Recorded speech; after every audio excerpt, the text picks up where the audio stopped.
নমস্কার বন্ধুরা, সবাই কেমন আছো? আমি ফাল্গুনি নিয়ে চলে এসেছি নতুন একটা ভিডিও। আজ আমার স্বপ্ন পূরণ বাবা কেদারনাথের দর্শনের গল্প শোনাবো তোমাদেরকে। হর হর মহাদেব। একটা ফ্রি ভান্ডারা লঙ্গর চলছে, এখানে আমরা খাবো। আজ শোনাবো বাবার আশীর্বাদে যাওয়া এক রোমাঞ্চকর পথের কাহিনী, যেখানে প্রতি পদে পদে রয়েছে বিপদ, তারপরেও ভরসা। সবার শেষে তিনি আছেন, তিনি দেখছেন, তিনি ঠিক হাত ধরে আস্তে আস্তে পৌঁছে দেবেন। তিনি আর কেউ নন, স্বয়ং ভোলে বাবা, দেবাদিদেব মহাদেব, শ্রী কেদারনাথ। জয় শ্রী কেদার। জীবন ঘরে দুনিয়ার দুর্বিপাকে মাস্তুরিয়ায় চাই ভেসে যাই, তাই গতি নাই ঘূর্ণি পাকে তুমি যদি এই পুরো ভিডিওতে থাকছে বাবার গল্প, তার পাশাপাশি রয়েছে এত কম খরচে কিভাবে কেদারনাথ পৌঁছবো, কোথায় থাকবো, কিভাবে ঘুরবো, কিভাবে পুজো দেব, মন্দির দর্শনের পর আর কি কি দেখার আছে। এছাড়া একটি বিশেষ চমকদার খবর হলো 11,700 ফুট ওপরে বাবার ধামে ফ্রিতে বা লঙ্গরে কোথায় খাবো সেটাও জানাবো। আর শেষে থাকবে বাজেটের হিসেব, তাই স্কিপ না করে পুরো ভিডিও দেখতে থাকুন। চলুন শুরু করা যাক কেদারনাথ ট্রেকিংয়ের হাঁটার অভিজ্ঞতা ও খুঁটিনাটি তথ্য সহ এই ভিডিও আর কাহিনী। আমরা আমাদের যাত্রাটা শুরু করেছিলাম হাওড়া স্টেশন থেকে। এই স্টেশন থেকে আমরা ধরেছিলাম দুন এক্সপ্রেস, যেটা ছাড়ে সন্ধে 8টা 25 মিনিটে আর ছেড়ে দ্বিতীয় দিনটা মাঝে রেখে তৃতীয় দিন সকাল 5টা 20-তে হরিদ্বারে পৌঁছে যায়। প্রথমে দিন ঠিক করে, অর্থাৎ কোন দিন ট্রেন চাপবো, কদিন থাকবো, কোন দিন ফেরার ট্রেন চাপবো ঠিক করে রেজিস্ট্রেশনটা আগে করতে হবে। রেজিস্ট্রেশনের প্রসেসটা একটু পরে দেখাচ্ছি, তার আগে দেখি কোন ট্রেনে কিভাবে আমরা হরিদ্বার পৌঁছবো। সরাসরি হরিদ্বার বা ঋষিকেশ পৌঁছানোর জন্য দুটি ট্রেন রয়েছে। এক 1309 দুন এক্সপ্রেস, যা প্রত্যেক দিন হাওড়া থেকে রাত 8টা 25-এ ছেড়ে 33 ঘন্টা জার্নি করে তৃতীয় দিন ভোর 5টা 20 মিনিটে হরিদ্বার পৌঁছায়। আরেকটি হলো কুম্ভ বা উপাসনা এক্সপ্রেস। একই ট্রেনের দুই নাম, মঙ্গল ও শুক্রবার উপাসনা নাম নিয়ে যায় আর সপ্তাহের বাকি দিনগুলি কুম্ভ নামে যায়। হাওড়া থেকে দুপুর 1টাতে ছেড়ে 27 ঘন্টা জার্নি করে পরের দিন বিকাল 3টে 50 মিনিটে হরিদ্বার পৌঁছায়। এই লাইনের ডাইরেক্ট ট্রেন পাওয়া খুব চাপের, তাই যারা পাবেন না তারা অবশ্যই এখান থেকে দিল্লি পৌঁছে বাস, ট্রেন বা গাড়িতে হরিদ্বার পৌঁছে যাবেন। এখানে ডাইরেক্ট ট্রেনগুলি হলো পূর্বা, নেতাজি আর রাজধানী। চলুন এবার রেজিস্ট্রেশনটা করা যাক।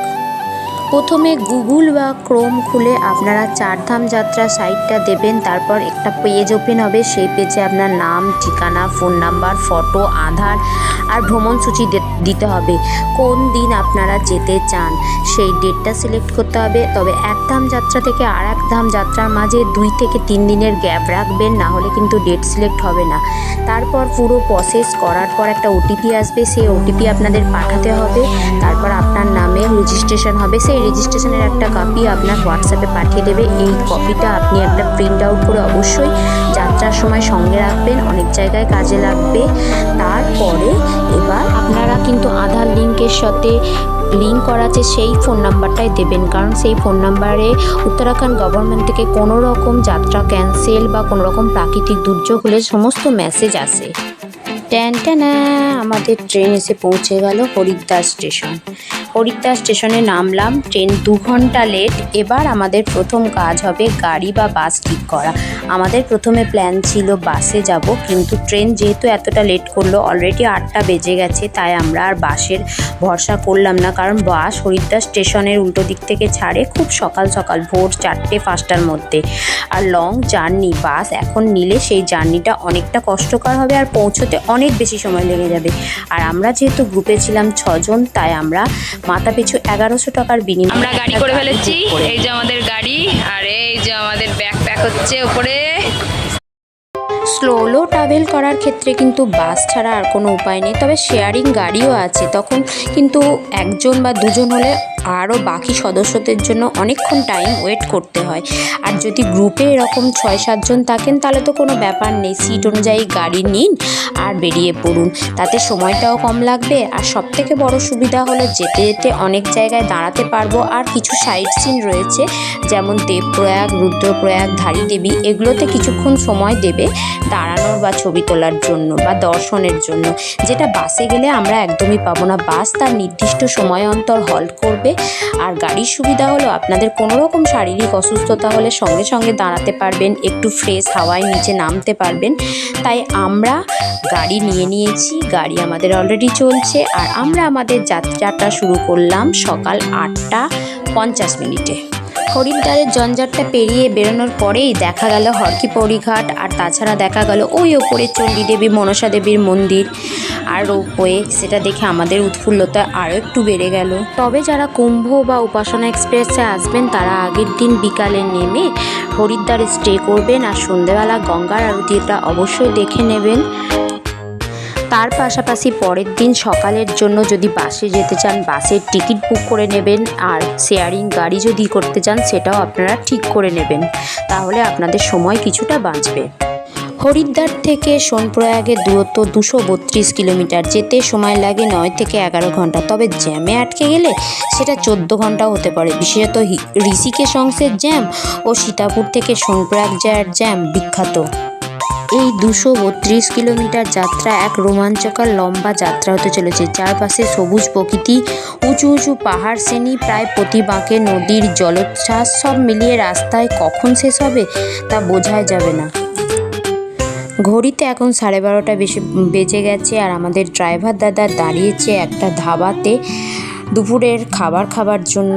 তো চলো আমরা ভেতরে যাই, তারপর দেখি কত টাকা দিয়ে কী কী খাবার পাওয়া যাচ্ছে। এই প্রসঙ্গে বলে রাখি পুরো উত্তরাখণ্ডই কিন্তু নিরামিষ। আমরা নিয়েছিলাম ভেজ থালি, আমাদের পড়েছিল 120 টাকা। তাতে ছিল ভাত, ডাল, রাজমার একটা তরকারি, আর ছিল শসা, গাজর তো থাকবেই, আর একটা কী ছিল বুঝতে পারলাম না।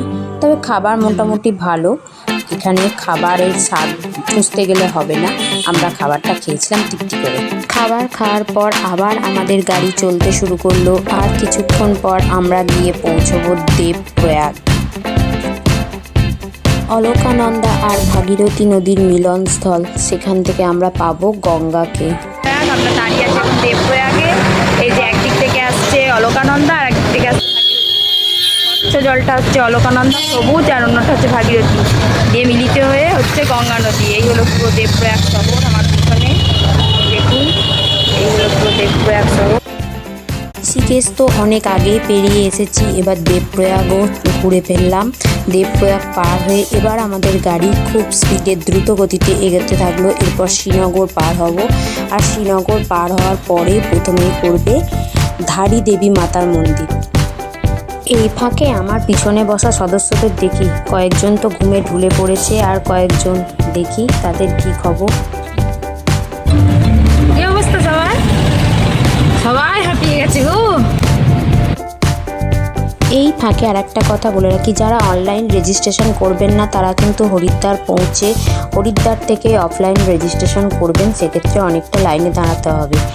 এই বলতে বলতে আমরা চলে এসেছি ধারী দেবী মাতার মন্দিরে। ধারী দেবী মন্দির ওই যে দূরে দেখা যাচ্ছে, যাকে বলা হয় চারধামের রক্ষাকর্ত্রী। তো সেখানে আমরা এখন যেতে পারবো না, অনেক ভিড়, অনেকটা ঘুরে নামতে হবে। তাই দূর থেকেই দর্শন করে নিলাম, দেখে নিলাম নদীর মাঝখানে, আর চারপাশে পাহাড় দিয়ে ঘেরা। এখন অনেক লম্বা লাইন, তাই আমরা দূর থেকে মাকে স্মরণ করলাম, দর্শন করলাম, আর তার পারমিশন নিয়ে সামনে এগিয়ে চললাম। এই ধারী মাতার মন্দিরকে বলা হয় চারধামের রক্ষাকর্ত্রী। 2013 সালে কেদারনাথ ধামে যে মহাপ্রলয় হয়েছিল সেই সময় নাকি এই দেবীকে এখান থেকে সরিয়ে নিয়ে যাওয়া হয়েছিল, তারই ফলস্বরূপ এই বিপর্যয় বলে ধরে নেওয়া হয়। আর এই চারধামের দেবী ধারী মাতা সারা দিনের 4টে সময় 4 রূপ ধারণ করেন। সকালে কুমারী, দুপুরে যৌবনবতী নারী, বিকালে পৌঢ়া, আর সন্ধেবেলা বৃদ্ধা। এই যে পিছনের একদিক থেকে আসছে অলকানন্দা আর একদিক থেকে আসছে মন্দাকিনী, এইখানে মিলিত হচ্ছে। রুদ্রপ্রয়াগ থেকে বদ্রীনাথ যাওয়ার রাস্তা আর কেদারনাথ যাওয়ার রাস্তা দুদিকে ভাগ হয়ে যায়। রুদ্রপ্রয়াগ পেরিয়ে আমরা সামনে এগিয়ে চললাম। এবার পড়বে গুপ্তকাশী, তারপর ফাটা আর সারসি। এবার আসি যারা হেলিকপ্টার বুকিং করবেন তারা এই গুপ্তকাশী, ফাটা এবং সারসিতে নেমে যাবেন, কারণ এখান থেকেই হেলিকপ্টার সার্ভিস চালু হয়। আপনারা ক্রোম বা গুগল খুলে heliyaatra.com খুলবেন, তারপর পেজ ওপেন হবে। সেমভাবে সমস্ত পেজের খুঁটিনাটি তথ্য দেবেন আর আপনাদের বুকিং কমপ্লিট হয়ে যাবে। গুপ্তকাশী থেকে 8,000, ফাটা আর সারসি থেকে 6,000 যথাক্রমে হেলিকপ্টারের ভাড়া। এরপর সময় বিশেষে হেলিকপ্টারের ভাড়াও ওঠানামা করে, আর এই হেলিকপ্টার যাত্রাটা পুরোপুরি নির্ভর করে ওয়েদারের ওপর। সময় পেরিয়ে আমরা চলে এলাম সীতাপুর বাস স্ট্যান্ডে। বাসে করে যারা আসবেন তারা কিন্তু এখানেই থেমে যাবেন। এরপর বাকি সোনপ্রয়াগ পর্যন্ত পৌঁছতে হলে আপনাদের গাড়ি নিজস্ব করে বা শেয়ার 50 টাকার বিনিময়ে আবার যেতে হবে। আমরা সরাসরি গাড়ি নিয়েছিলাম, তাই আমরা সোনপ্রয়াগ কার পার্কিংয়ে চলে এসেছি। আমাদের যেহেতু হোটেল করা নেই, তাই আমরা ঠিক এর উল্টো দিকেই প্রচুর হোটেল, ডরমেটরি আছে, আমরা দেখব। আমরা মোটামুটি ঠিক এই স্ট্যান্ডের উল্টো দিকে একটা হোটেল পেয়ে গেছিলাম। আমাদের রুম ভাড়া পড়েছিল 400 টাকা করে পার হেড। সোনপ্রয়াগ পৌঁছাতে আমাদের রাত্রি 12টা বেজে গেছিলো। আর এই আজকে হোটেলে পৌঁছে প্রথম কাজ হবে ব্যাগটা গুছিয়ে নেওয়া, কালকে যেগুলো নিয়ে আমরা ওপরে উঠবো। আর যারা আগে একটু সকাল সকাল পৌঁছাবেন তারা আগের দিনই রেজিস্ট্রেশনটা চেক করে নেবেন। 3টে ভোর, আর 12টায় পৌঁছে ফ্রেশ হয়ে ব্যাগ গুছিয়ে নিয়ে ঘন্টাখানেক আমরা বিশ্রাম নিয়েছিলাম। তারপর 3টেতে বেরিয়ে পড়েছিলাম, কারণ রাত থাকতে না বেরোলে ওদিকে দেরি হয়ে যাবে ট্রেকিং শুরু করতে। আমরা এখন সোনপ্রয়াগে প্রথমে রেজিস্ট্রেশন চেক করব, তারপর সেখান থেকে শেয়ার ট্যাক্সি নিয়ে যাব গৌরীকুণ্ডে।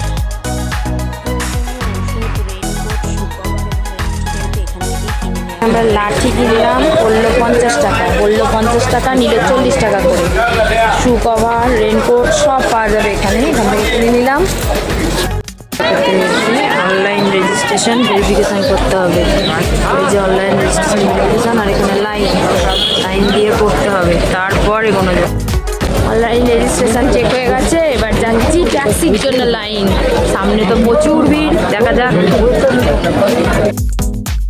রেজিস্ট্রেশন চেক কিন্তু করতেই হবে, তবে সকালের দিকে কিন্তু মারাত্মক লাইন পড়ে, তাই আপনারা যারা একটু আগে পৌঁছে যাবেন চেষ্টা করবেন রাতের বেলায় রেজিস্ট্রেশনটা চেক করিয়ে নিতে, তাহলে সকালে আর অযথা সময় নষ্ট হবে না।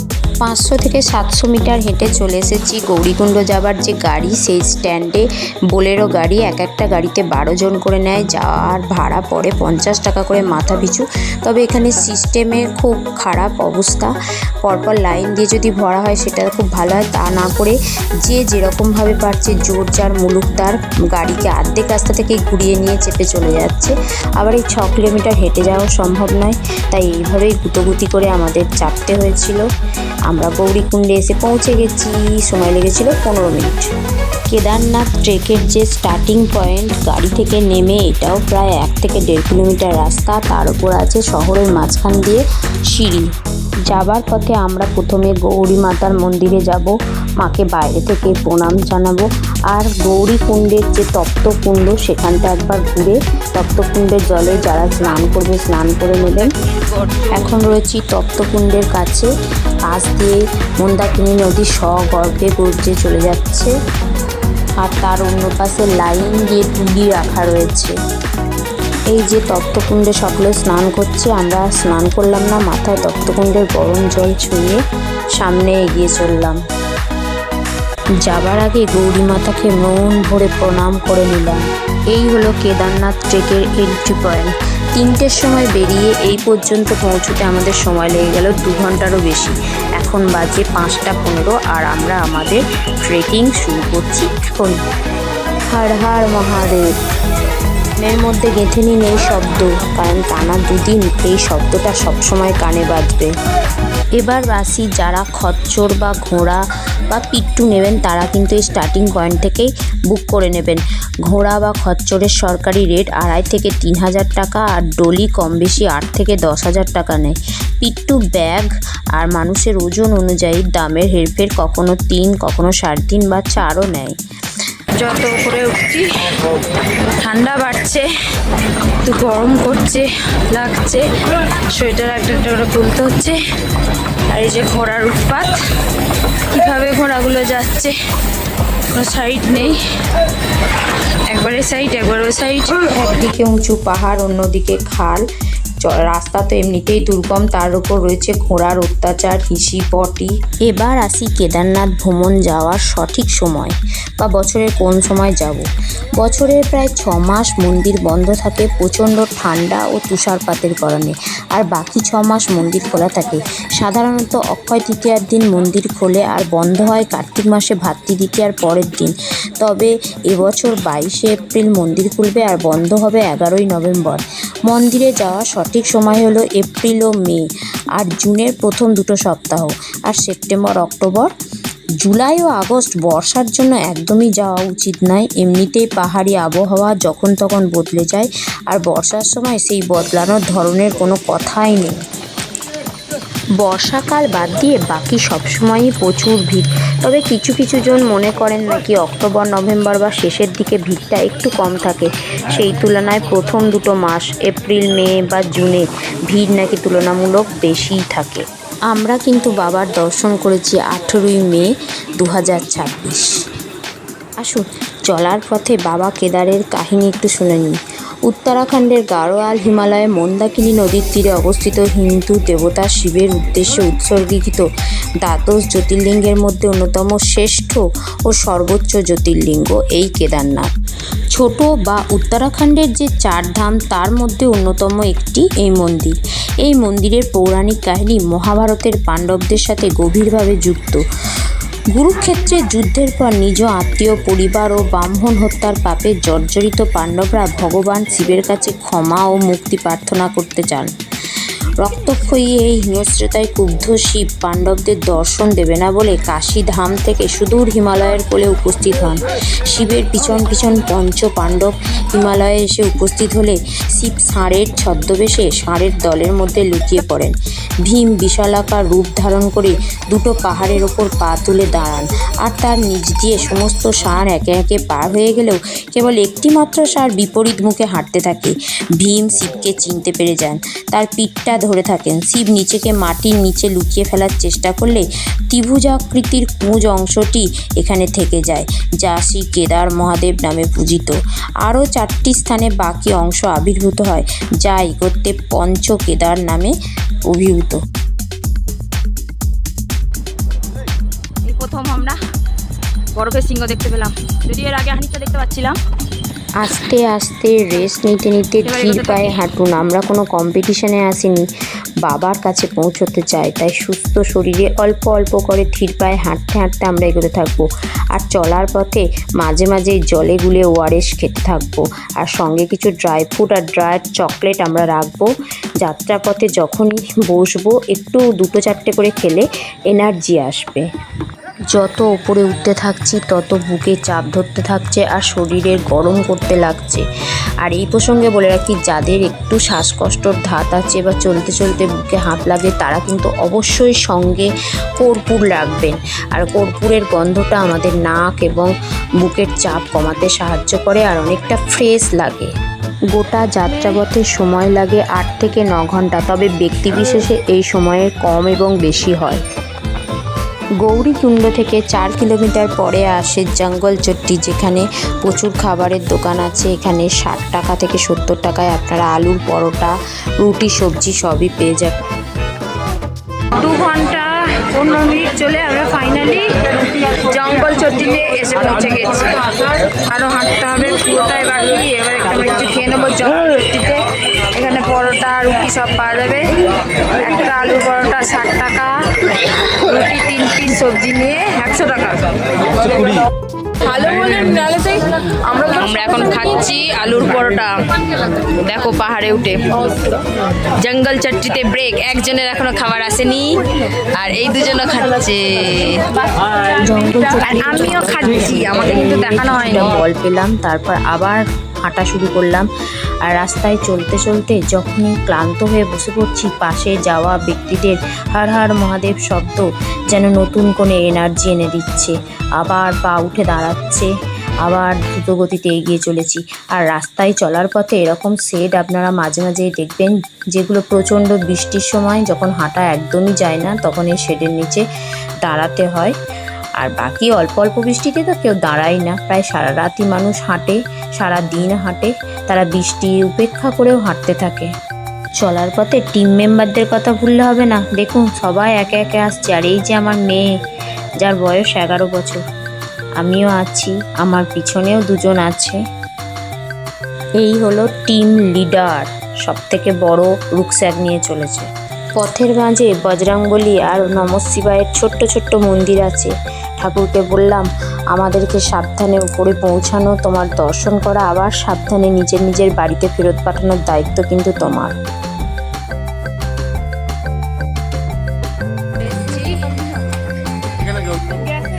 ফোনের টাওয়ার মাঝে মাঝে থাকছে, খুব ভালো কথা বলা হচ্ছে, এমনকি ভিডিও কল হচ্ছে। জিও খুব ভালো টাওয়ার আছে, এয়ারটেল আছে। আজ আবহাওয়া খুব ভালো থাকার জন্য বারে বারে মাথার উপর দিয়ে উড়ে যাচ্ছে হেলিকপ্টার। আমরা এখন এসে উপস্থিত হয়েছি চিরবাসা ওয়াটারফলসের নিচে। আর কিছুক্ষণ পরেই পড়বে রামবাড়ার ব্রিজ, যে ব্রিজ দিয়ে আমরা মন্দাকিনী নদীকে পার করব। আর এই সব ঝর্ণা থেকে জল নিতে খুব মজাদার, জলের স্বাদও খুব অপূর্ব। আর জল যত উপরে উঠবো, এক বোতল জলের দাম কিন্তু 100 টাকা। ক্লান্তির মাঝেও টিমের সব সদস্যরা যখন এত অ্যাক্টিভ, তখন আমাদের পৌঁছতে বেশি কষ্ট পেতে হবে না, বলে বাবা ঠিক নিয়ে যাবে। চলার জন্যে পিট্টু ভালো, কিন্তু ঘোড়া একদম ভালো নয়, চোখের সামনে পড়তে দেখেছি অনেককে। পিছনে আরও ঝর্ণা একটা, রামবাড়া পার হয়ে অনেকটা চলে এসেছি। আবার একটা ঝর্ণা, অনেকে ঝর্ণায় মজা নিচ্ছে। পরিষ্কার, আমরা তো এগিয়ে যাচ্ছি, আর মাথার উপর দিয়ে অনবরত হেলিকপ্টার বাহক লোকেদের থেকে কিন্তু খুব সাবধান, তারা যে কোনো মুহূর্তে ধাক্কা মেরে এগিয়ে যাবে, তাই নিজের সাবধানতা নিজের কাছে। পুরো রাস্তাটা হলো নরকের মধ্যে দিয়ে যাওয়া, বাবার কাছে গেলে স্বর্গ। কাঁচা রুদ্রাক্ষ দেখো, কাঁচা রুদ্রাক্ষ ওরা নিয়ে। আর আমরা এখন কোথায় আছি দেখো, দেখো দেখো, ইয়া এই যে মাঝখান দিয়ে সরু বইছে মন্দাকিনী নদী, তার উপরে এই যে দেখো আমরা রামবাড়া থেকে খানিকটা এসেছি। এই যে মন্দাকিনী নদী, আর এই যে দূরে দেখা যাচ্ছে বরফের সিংহগুলো। এখনো 10 কিলোমিটার প্রায় যেতে হবে বাবার কাছে পৌঁছানোর জন্য। তারপর আসবে রামবাড়ার ব্রিজ।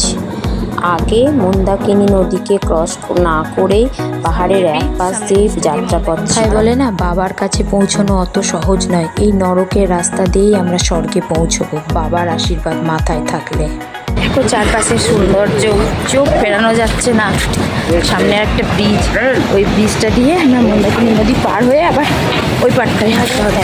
পরে যে নতুন রাস্তা, তাতে রামপাড়ার এই ব্রিজ দিয়ে মন্দাকিনী নদী পার করে আবার নতুন করে ওই পাড় দিয়ে রাস্তা। চলার পথে মাঝে মাঝে এরকম ছোট বড় ঝর্ণা ক্লান্তি অনেকটা মুছিয়ে দিচ্ছে। তবে এই রামবাড়া ব্রিজের পর থেকে কিন্তু আসল চড়াই শুরু হবে, সব থেকে বেশি কষ্ট এরপর শুরু হবে। কথাতেই আছে, বাবার ডাক না আসলে কেউ তো বাবার কাছে পৌঁছতে পারে না। তাই যখনই ক্লান্তি লাগবে, মনে হবে পা আর চলছে না, আর হয়তো পারবো না, শুধু মনে মনে একবার বাবাকে স্মরণ আর মুখে জোরে একবার জয় বাবা কেদার বা হর হর মহাদেব উচ্চারণ। কোথা থেকে যে এক অদ্ভুতপূর্ব শক্তি এসে আবার নতুন উদ্যমে এগিয়ে নিয়ে যাবে। আপনারা কিন্তু প্রয়োজনীয় ওষুধ অবশ্যই সঙ্গে রাখবেন, আর শারীরিক কোনো রকম কষ্ট হলে সঙ্গে সঙ্গে মেডিকেল ক্যাম্পে যোগাযোগ করবেন, কোনো রকম রিস্ক নেবেন না, কারণ উচ্চ চাপজনিত সমস্যা আমাদের সকলের যখন তখন হতে পারে। যতই চলছি পথ যেন আর ফুরাচ্ছে না, শরীর বলছে আর হয়তো পারবো না। যাওয়ার জন্য কত জ্যাম, দেখো পিছনে সামনে দাঁড়িয়ে আছে জ্যাম। বরফের বেশি আর এখনও রয়েছে, তবে সাদা ভাব কিছুটা কমে গেছে। তবে আমরা বলবো না উঠতে, কারণ এখন বরফটা গলে তলায় জল কিন্তু বিপজ্জনক হয়ে। দেখুন সামনে মৃতদেহ নামিয়ে নিয়ে আসছে। অনেক কারণেই উপরে উঠে অনেকের মৃত্যু হতেই পারে, তাই নিজের সাবধানতা কিন্তু সবার আগে। শরীরের কোনো রকম সমস্যা হলে তার সাথে কোনো কম্প্রোমাইজ নয়। পথ যেন শেষ হচ্ছে না, এখনও 5 কিলোমিটার বাকি।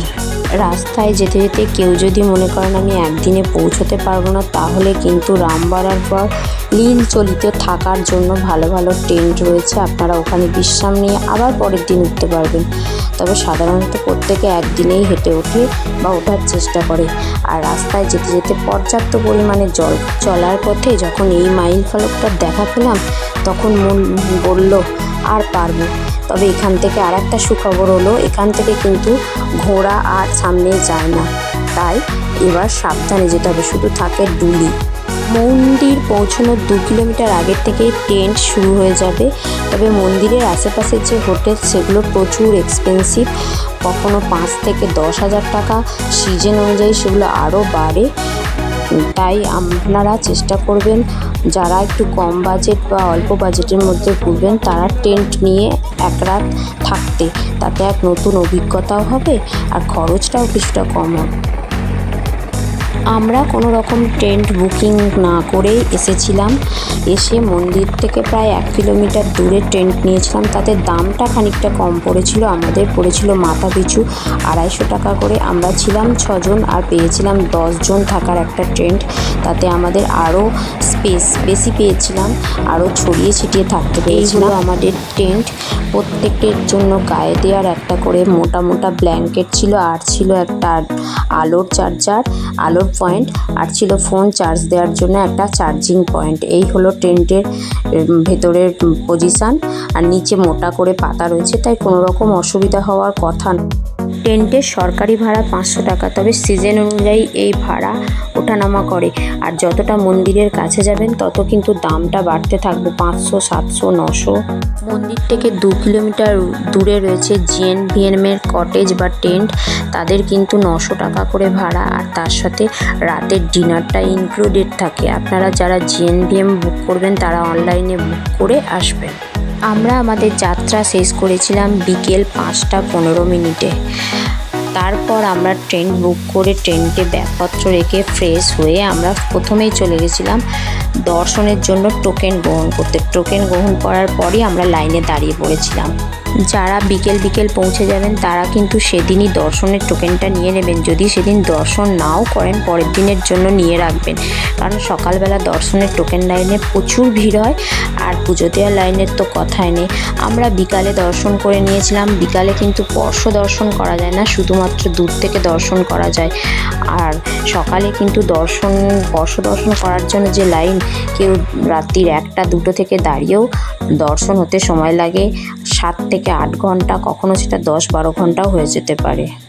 ব্রিজের ওখান থেকে লাইন দিয়ে আমাদের দর্শন করতে সময় লেগেছিল 2 থেকে 2.5 ঘন্টা। আমরা সন্ধ্যে 7:30 থেকে 8টার মধ্যে দর্শন করে নিয়েছিলাম। এখন যে লাইনটা দেখছেন এটা পরের দিন সকালবেলার লাইন। সকালবেলায় অস্বাভাবিক ভিড় হয়। লাইনের প্রায় 3 থেকে 4 কিলোমিটার দূরে হেলিপ্যাড পার হয়ে যে বড় একটা পাথর রয়েছে সেখান পর্যন্ত লাইন চলে যায়, এমনকি দর্শনের লাইনও অনেকটা লম্বা হয়ে যায়। তাই আপনারা মাঝরাত থেকে এসে দর্শনের লাইনে দাঁড়াবেন, আর টোকেনটা অবশ্যই নেবেন, কারণ টোকেন ছাড়া কিন্তু গর্ভগৃহে প্রবেশ করা যাবে না। স্পর্শ দর্শন করতে গেলে টোকেন কিন্তু অবশ্যই নিতে হবে। এই হলো দর্শনের নতুন করিডোর। এই করিডোরটা আস্থাপথ নামে পরিচিত। আমরা এখন এই দর্শনের লাইনে ধরেছি। আর আস্থাপথের ভেতরে 2টো লাইন হয়েছে, বাইরে অনেকগুলো লাইন করে আসলেও। আর তবে মন্দিরে সন্ধ্যা আরতি শুরু হয় 7টা থেকে। সন্ধ্যা আরতির পর 8 ঘন্টা মন্দিরে দর্শন বন্ধ থাকে, তখন লাইন কিন্তু দাঁড়িয়ে থাকে। তাই আপনারা যারা সন্ধ্যা আরতির আগে দর্শন করে নিতে পারবেন তারা বাইরে গিয়ে আরতি দর্শন করবেন। সে এক মনোমুগ্ধকর দৃশ্য। ফোন, পার্স, ছোট ব্যাগ নিয়ে ভেতরে যাওয়া যায়, শুধু ছবি না তুললেই হলো। বড় ব্যাগ যে দোকান থেকে আপনারা প্রসাদ কিনবেন সেখানে বিনামূল্যে সমাজে দোকানদারি রাখা, তখন ভিতরটা এক প্রশান্তিতে ভরে যায়। মনে হয় সত্যিই আমরা ভাগ্যবান যে বাবার ডাকে বাবার সামনে উপস্থিত হয়ে আজ বাবাকে দর্শন করতে পারছি। বাবার দর্শন সুসম্পন্ন করে আমরা চলে এসেছি বাবার মন্দিরের সামনে। আলোয় সজ্জিত মন্দিরের দিকে তাকিয়ে অপলক দৃষ্টিতে শুধু তাকিয়েই থাকতে ইচ্ছা করে, যার ভিতরে বিরাজ করছেন স্বয়ং শ্রী কেদার। আর চারপাশের সৌন্দর্য আলোয় আলোকিত। যতদূর চোখ যায় টেন্টের আলো, হোটেলের আলো, মন্দির চত্বর তো আলোয় ভরা। অসংখ্য লোকের আনাগোনা। এটা রাত না দিন বোঝার উপায় নেই, কারণ এখানে যে আছেন স্বয়ং বাবা। আজ সকলেরই শরীর ক্লান্ত, এবার সোজা যাব টেন্টে আর নেব বিশ্রাম। দেখা হবে কাল দিন সকাল। রোদ ঝলমলেও আবহাওয়া, আর সামনে রয়েছে বাবার মন্দির। চলে এসেছি আবার সকাল সকাল। এবার আমরা মন্দির চত্বরে আর কি দেখার জায়গা আছে সেটা দেখব। সামনেই রয়েছে ওংটা ভালোভাবে দেখব। এখানে রয়েছে প্রচুর সাধু বাবা। এরপর চলে যাব মন্দিরের পিছন দিকে, যেখানে রয়েছে ভীমশিলা। 2013 সালে সেই মহাপ্লাবনের হাত থেকে বাঁচিয়েছিল এই ভীমশিলা। ওপর থেকে গড়িয়ে এসে ঠিক মন্দিরের পিছনে দাঁড়িয়ে মন্দিরের কোনো রকম ক্ষতি হতে দেয়নি। এই ভীমশিলা দর্শন করব আমরা। আর ভীমশিলা যাওয়ার জন্য দেখব চারপাশে 4টে বড় ত্রিশূল রয়েছে। সেই ত্রিশূল আর পিছনে ভীমশিলার কাছে লাইন দিয়ে বসে রয়েছেন সাধু বাবারা। ভীমশিলাকে প্রণাম করব, তারপর আমরা যাব। বাবাদের আশীর্বাদ নিলাম। আশীর্বাদ নেওয়ার পর এরপর আমরা যাব। থেকে অবশ্যই আপনারা অমৃত কুণ্ডের জল ভরে নেবেন। ঠিক মন্দিরের পিছনেই বাবারা বসে আছে, সেই কুণ্ড থেকে জল তুলে দেবেন। এই হলো মন্দির, এই হলো ভীমশিলা, এই হলো বড় ত্রিশূল, যেটা দুটো বড় ত্রিশূল, চারিদিকে অনেক ত্রিশূল, চারিপাশ। যে স্থানে এসে মানুষ হয়ে যায় তুচ্ছ, একমাত্র সত্য হয় দেবাদিদেব। চারপাশের প্রকৃতি শুধু পাহাড়, পাহাড়ের জেগে থাকা আর সূর্যের আলো যেন নতুন দিনের দরজা খুলে দেয়। মুগ্ধ হয়ে এখানে বসে থাকলাম চুপ করে। বাবাকে দর্শন করলাম আর স্মরণ করলাম। এবার এগোতে হবে। আমরা যাব ভৈরবনাথ দর্শনে। মন্দিরের বাঁ পাশ দিয়ে যে রাস্তা রয়েছে সেই রাস্তা ধরে এগিয়ে যেতে হবে ভৈরবনাথ দর্শন করার জন্য। আমরা ভৈরবনাথ মন্দির যাওয়ার রাস্তা ধরেছি। মন্দিরের পাশ থেকে এই রাস্তাটা, চড়াইটা প্রায় 1 থেকে 1.5 কিলোমিটার।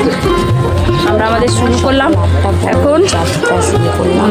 বেশিক্ষণ লাগবে না, মিনিট 25 সময় লাগে ভৈরবনাথ পৌঁছতে।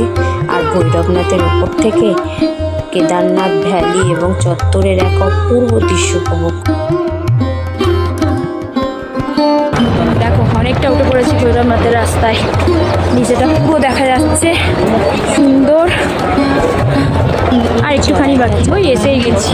হবে তার জন্য এখানে ডুলি এবং পালকি বা পিট্টুর ব্যবস্থা রয়েছে, আপনারা তাতে করে উঠতে পারবেন। তবে এই মন্দিরে আসতেই হবে, কারণ ভৈরবনাথ দর্শন না করলে কেদারনাথ দর্শন সম্পূর্ণ হয় না। ভৈরবনাথকে বলা হয় এই কেদারনাথ ভ্যালির রক্ষাকর্তা। ভৈরবনাথ হলো মহাদেবেরই এক রুদ্র অবতার।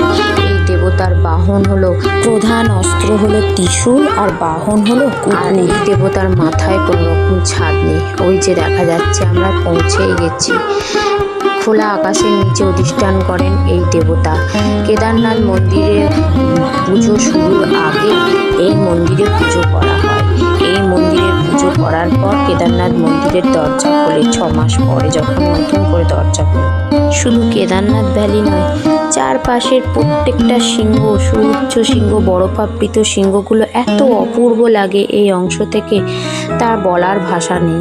মন্দির থেকে চারপাশটা অপূর্ব লাগে। মন্দিরের সামনে পুজো দেওয়ার সামগ্রী কেনার জন্য অনেক দোকান পাবেন। তবে এই দেবতা খুব অল্পেই খুশি, সামান্য সর্ষের তেল, হলুদেই খুশি।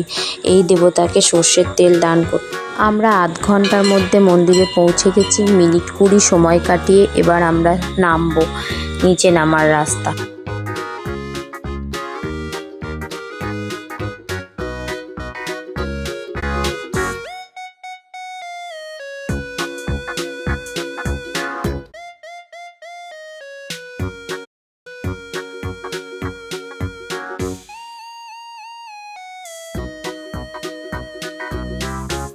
শ্রী ভান্ডারা লঙ্গর চলছে, এখানে আমরা খাবো। আসুন এবার কোথায় ফ্রিতে খাবো সেটা দেখি।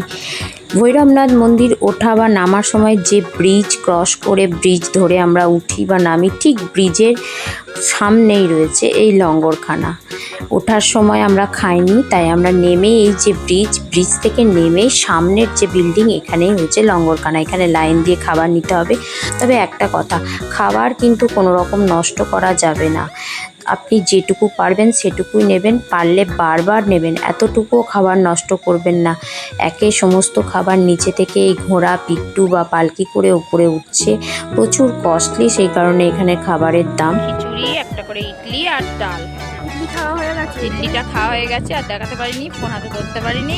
দেখবেন খাচ্ছে, খাবার খুব সুন্দর সুস্বাদু আছে।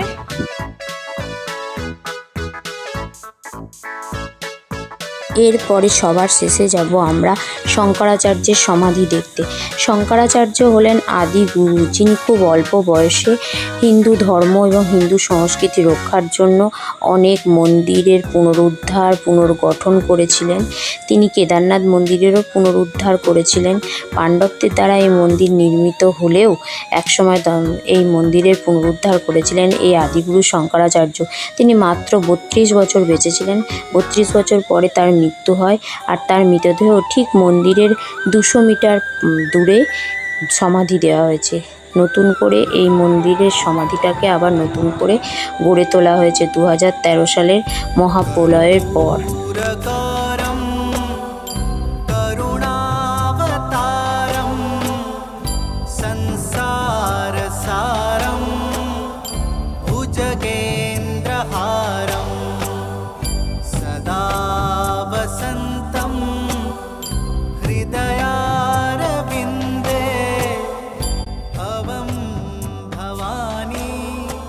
এবার দেখে নেওয়া যাক এই কম বাজেট কি করে হলো, বাজেট কোথায় কি খরচ। তাহলে দেখলেন তো কম বাজেটে ঘোরা যায়। তাই আপনারা যারা যারা আসবেন তাদের সবাইকে এই ভিডিওটা শেয়ার করে দিন। বন্ধুরা, যারা এখনও আমাকে সাবস্ক্রাইব করেনি তারা করে নেবে, আর লাইক কমেন্ট করে অবশ্যই পাশে থাকবে, যাতে নতুন নতুন ভিডিও করতে আমরা উৎসাহ পাবো। এবার আমরা আমাদের কেদারনাথ যাত্রার ভিডিও এখানে শেষ করব। আবার কখনো সময় সুযোগ হলে বাবা টানলে অবশ্যই আসবো। ততক্ষণ পর্যন্ত বাবা যেন সকলকে খুব ভালো রাখেন, সুস্থ রাখেন। বাবা, আবার যেন তোমার দরবারে আসতে পারি এই কামনা নিয়ে তোমার স্থান আমরা এবার ত্যাগ করব। যতক্ষণ পর্যন্ত সকলে ভালো থাকবেন, সুস্থ থাকবেন। হর হর মহাদেব।